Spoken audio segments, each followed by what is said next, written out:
जनजातीय मामलों के केंद्रीय मंत्री अर्जुन मुंडा खूंटी के टोरंगकेल में स्थित दर्जन बुनकरों के यहां पहुंचे और पौराणिक पद्धति से संचालित हथकरघा का निरीक्षण किया और बुनकरों की हौसला भी अफजाई की। पहली बार पहुंचे केंद्रीय मंत्री को पाकर बुनकर उत्साहित नजर आए और अपनी सभी समस्याओं को एक एक कर मंत्री के सामने रख डाला।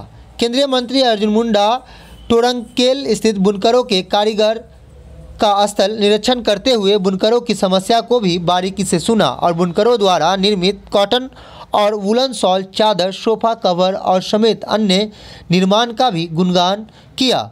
साथ ही मुआयना करते हुए कई मसलों में जिले के प्रखंड और अंचल स्तरीय अधिकारियों को निर्देश भी दिया। केंद्रीय मंत्री ने कहा कि बुनकरों के कार्यों के बेहतर संचालन के लिए एक हॉल, पेयजल की व्यवस्था और प्रधानमंत्री आवास समेत विभिन्न समस्याओं का समाधान करने का आश्वासन भी दिया।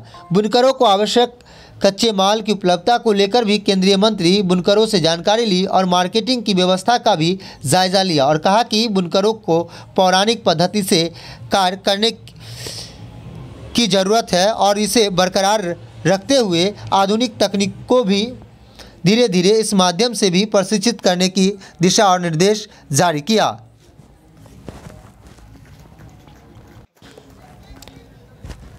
वो बुनकरों के पास खुद जाकर महिलाओं से बातचीत की, वहाँ के जो कर्मी थे उनसे बातचीत की। उसके बाद जो बुनकर का समाज थे, जो कर्मी थे, उन्हें जो है सम्मानित भी किया और सिर्फ घरेलू अंदाज में उनसे बातचीत उन्होंने की।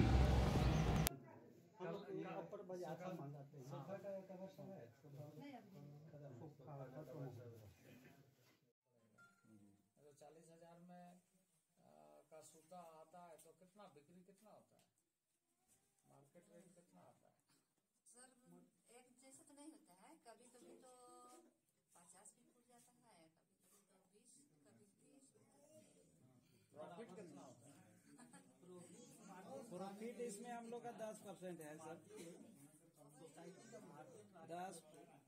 10% है हम लोग का प्रॉफिट। 10% सोसाइटी का या जो बिनाई नहीं, सोसाइटी का 10%।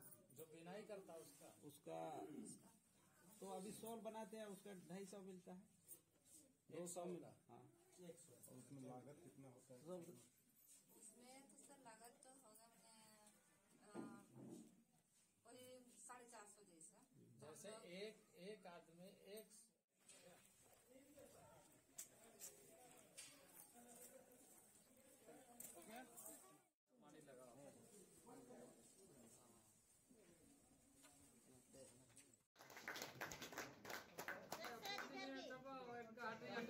के लोग भी सारे सहयोगी, कितने गांव में हॉकी की टीम बनी है, कितने गांव में बनाई जा सकती है और उसकी क्या क्या आवश्यकता और उसको कैसे अच्छे खिलाड़ियों को उसमें से चुना जा सकता है, इतने का इतिहास भी रचते हैं।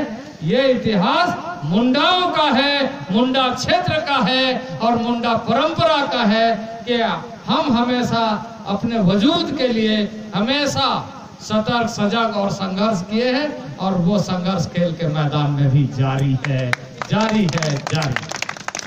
थोड़ी सी जानकारी इन लोगों से हमने लिया है और आगे हम कोशिश करेंगे कि हमारा जो ट्राइफेड है, ट्राइफेड के साथ इन लोग जुड़ करके कैसे बाज़ार बेहतर बना सकता है और एश्योर्ड मार्केट के साथ, ताकि अनिश्चितता का वातावरण, कई बार कुछ चीज़ों में ऐसा होता है कि उसका उत्पादन बाज़ार में सही ढंग से नहीं पहुंच पाने के कारण नुकसान झेलना पड़ता है। तो यहाँ बहुत सारे, जैसे इस संस्थान को खोलने के पीछे यहाँ से पहले एक्सपोर्ट होता था, तो फिर से एक्सपोर्ट मार्केट के लिए जो क्वालिटी एश्योरेंस है उसको कैसे हम करें, वो ध्यान देने की ज़रूरत है, क्योंकि पूरा ऑर्गेनिक प्रोडक्ट होना चाहिए, तभी इंटरनेशनल मार्केट में इसकी साख बनेगी। तो हमारा ट्राइफेड भी उसी क्षेत्र में काम करता है कि ऐसे जो बुनकर हैं, बुनकरों का जो क्षेत्र है उसको प्रोत्साहित करते हुए उस प्रोडक्ट को यहाँ से लेकर अंतर्राष्ट्रीय बाज़ार तक पहुँचाएं। तो हम ट्राइफेड को कहेंगे कि वो आकर के यहाँ देखें